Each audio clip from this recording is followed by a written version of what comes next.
Om Sai Nadhaya Namaha. Chapter 10. Sai Baba's Mode of Life. His sleeping plan, his stay in Shirdi, his teachings, his humility, Nanavali, the easiest path.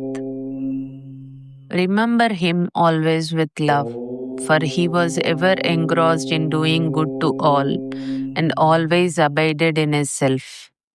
To remember him only is to solve the riddle of life and death. This is the best and easiest of sadhanas as it involves no expenditure. A little exertion here brings great rewards.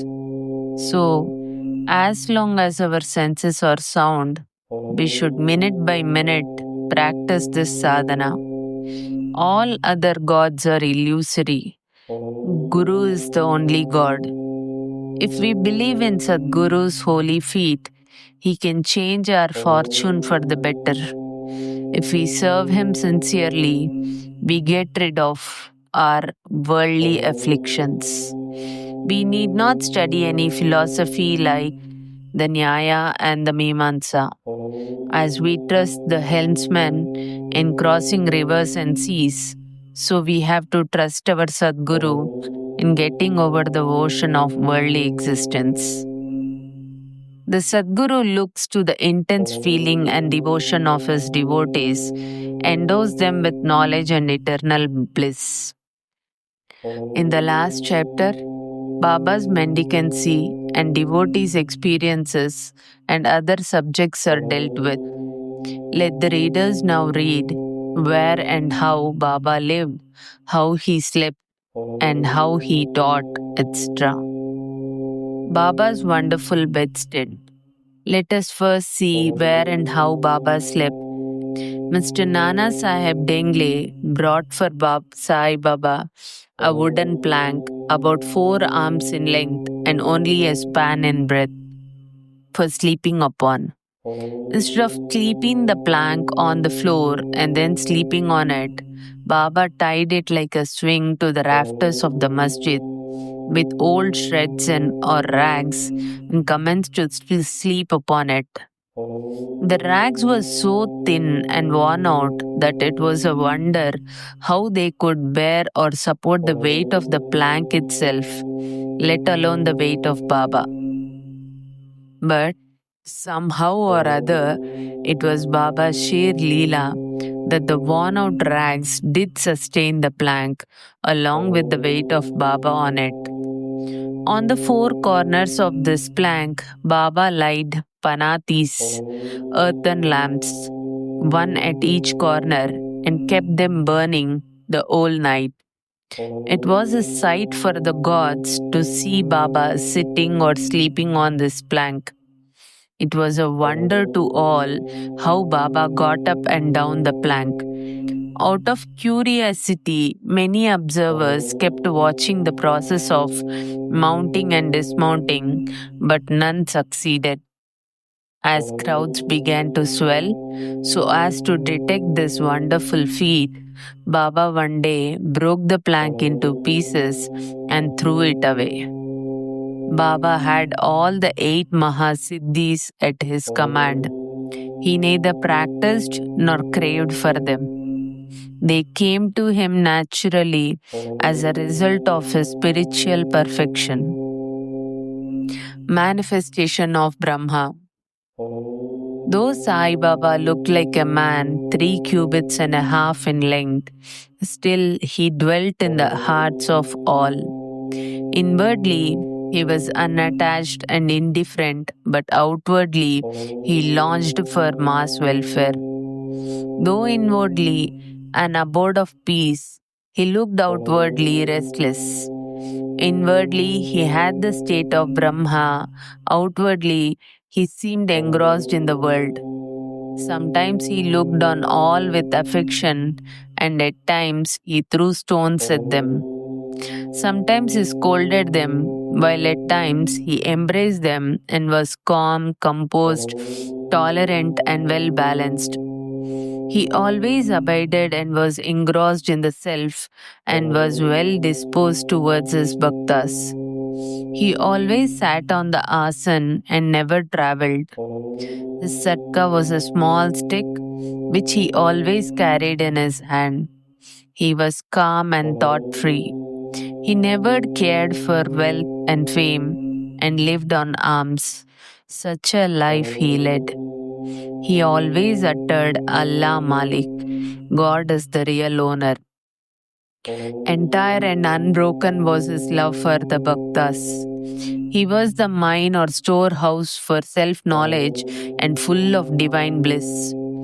Such was the divine form of Sai Baba, boundless, endless, and undifferentiated. One principle which envelopes the whole universe incarnated in Sai Baba.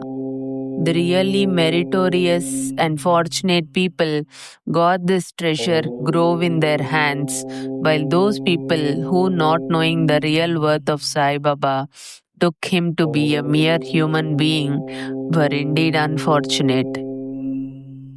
His stay in Shirdi and probable birth date. None knew or knows the parents and the exact date of birth of Sai Baba, but it can be approximately determined by his stay in Shirdi. Baba first came to Shirdi when he was a young lad of 16 and stayed there for 3 years. Then, all of a sudden, he disappeared for some time. After some time, he reappeared in the Nizam state near Aurangabad and again came to Shirdi with the marriage party of Chand Patil when he was about 20 years old.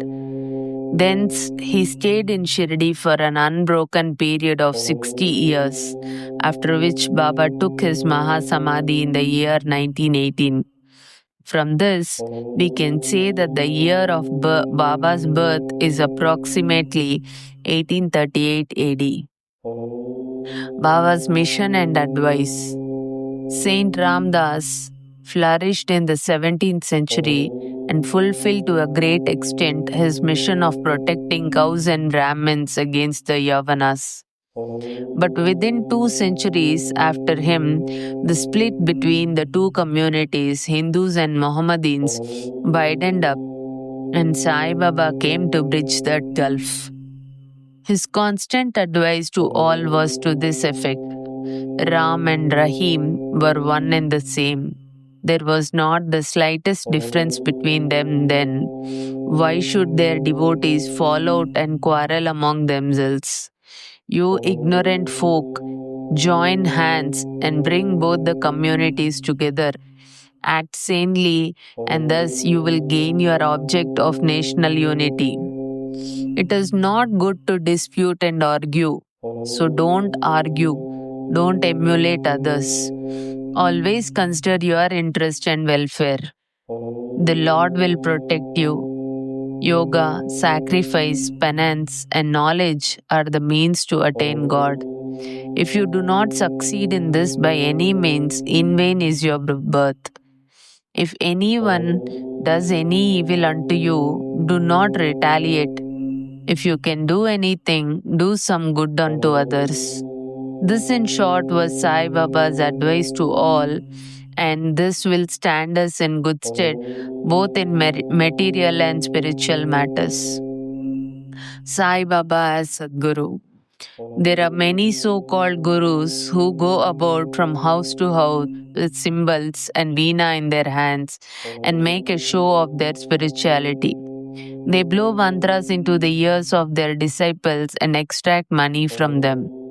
They profess to teach piety and religion to their disciples, but are themselves impious and irreligious. Sai Baba never thought of making the least show of his worth. He had no body consciousness, but he had great love for his disciples.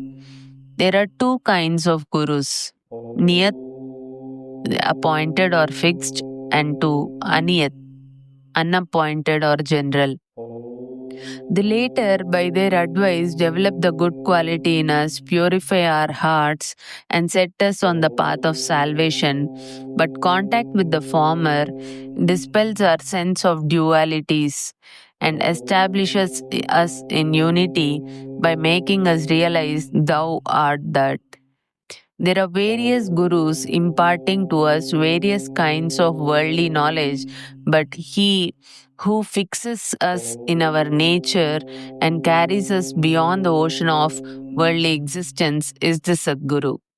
Sai Baba was such a Sadguru. His greatness is indescribable. If anybody went to take his darshan, he, without being asked, would give every detail of his past, present, and future. He saw divinity in all beings. Friends and foes were alike to him. Disinterested and balanced, he obliged the evildoers as well as the pious. He was the same in prosperity and adversity. No doubt ever touched him. Though he acted through the body, he was not in the least attached to his body or house. Though he looked embodied, he was really unembodied, free from gross existence. Blessed are the people of Shirdi who worshipped Sai as their god. While eating, drinking, working in their backyards and fields, and doing various household works, they always remembered Sai and sang his glory. They knew no other god except Sai. What to speak of the sweetness of the love by the women of Shirdi? They were quite ignorant, but their pure love inspired them to compose poems or songs in their simple rustic language. Letters of learning they had none. Still, one can discern real poetry in their simple songs. It is not intelligence, but love that inspires real poetry as such. Real poetry is the manifestation of true love, and this can be seen and appreciated by intelligent listeners. Collection of these folk songs is desirable, and by Baba's wish, some fortunate devotee may undertake the task of compiling and publishing these folk songs either in the Sai Leela magazine or separately in a book. Baba's humility. Lord or Bhagavan is said to have 6 qualities, that is, fame, wealth, non attachment, knowledge, grandeur, and liberality. Baba had all these in him. He incarnated in flesh for the sake of bhaktas.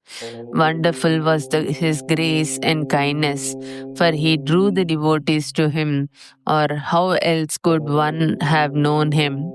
For the sake of his bhaktas, Baba spoke such words the goddess of speech could not utter. Here is a specimen. Baba spoke very humbly as follows: Slave of slaves, I am your debtor.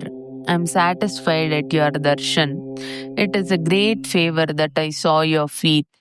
I am an insect in your excreta. I consider myself blessed thereby. What humility is this? Though outwardly Baba seemed to enjoy sense objects, he had not the least flavor in them, nor even the consciousness of enjoying them. Though he ate, he had no taste, and though he saw, he never felt any interest in what he saw. Regarding passion, he was as perfect a celibate as Hanuman. He was not attached to anything. He was pure consciousness, the resting place of desire, anger, envy, and other feelings. In short, he was disinterested, free, and perfect. A striking instance may be cited in illustration of this statement. Nanavali. There was in Shirdi a very quiet and queer fellow by name Nanavali. He looked to Baba's work and affairs. He once approached Baba, who was seated on his gadi, and asked him to get up as he wanted to occupy the same. Baba at once got up and left the seat which he had occupied. After sitting there a while, Nanavali got up and asked Baba to resume his seat. Then Baba sat down and Nanavali fell at his feet. Baba did not show the slightest displeasure in being dictated to or ousted. This Nanavali loved Baba so much that he breathed his last on the 13th day of Baba's Mahasamadhi. The easiest path. Hearing the stories of the saints and being in their company. Though Sai Baba acted outwardly like an ordinary man, his action showed extraordinary wisdom and skill. Whatever he did was done for the good of his devotees. He never prescribed any asan, regulation of breathing, or any rites to his bhaktas, nor did he blow any mantras into their ears. He told them to leave off all cleverness and always remember Sai Sai. If you did that, he said, all your shackles would be removed and you would be free.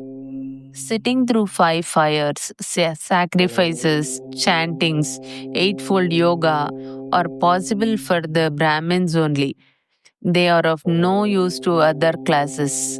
The function of the mind is to think. It cannot remain without thinking for a minute. If you give it a sense objects, it will think about it. If you give it Guru, it will think about Guru. You have heard most attentively the grandeur of Sai. This is the natural remembrance of Sai. Hearing the stories of the saints is not so difficult, so the other sadhanas mentioned above. They remove all fear of this sansar and take you onto the spiritual path. So listen to these stories, meditate on them, and assimilate them. You may attend to your worldly duties, but give your mind to Sai and his stories, and then he's sure to bless you. This is the easiest path, but why do not all take to it? The reason is that without God's grace, we do not get the desire to listen to the stories of the saints. With God's grace, everything is smooth and easy. Hearing the stories of the saints is, in a way, keeping their company. The importance of the company of the saints is very great. It removes our body consciousness and egoism, destroys completely the chain of our birth and death, cuts asunder all the knots of the mind, and takes us to God, who is pure consciousness. It certainly increases our non attachment to sense objects and make us quite indifferent to pleasures and pains and lead us onward to the spiritual path. If you have no other sadhana such as uttering God's name, worship or devotion, etc., but if you take refuge in them wholeheartedly, they will carry you off safely across the ocean of worldly existence. It is for this reason that the saints manifest themselves in this world. Even sacred rivers such as the Ganges, Godavari, Krishna, and Kaveri, etc., which wash away the sins of the world, desire that the saints should come to them for a bath and purify them. Such is the grandeur of the saint. It is on account of the store of merit in past births that we have attained the feet of Sai Baba. We conclude this chapter with meditation on Sai's form.